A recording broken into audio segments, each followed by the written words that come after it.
好，那我们现在呢，是透过我们的这个 Darknet Euro4 的一个辨识的一个程式呢，我们正做一些识别。好，那我们当然等一下我们可以朝我们的小狗看看它的一个实际的情况是怎么样。好，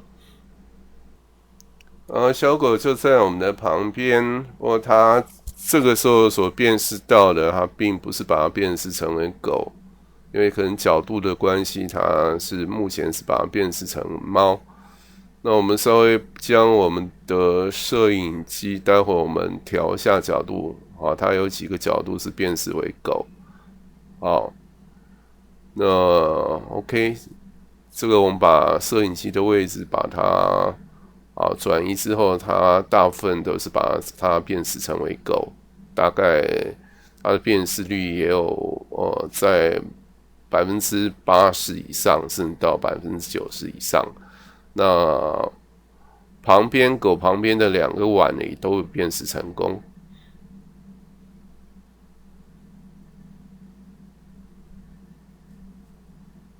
它如果是狗的方向是背朝着摄影机啊，其实在很多的角度上，它会被辨识成为猫。好，我们再调一下方向。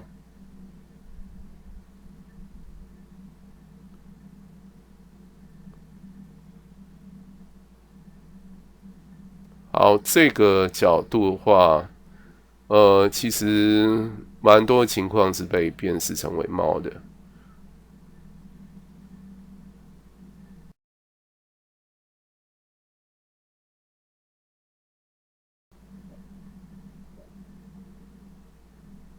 好，我们再调整角度，那这个角度应该是没有问题啊。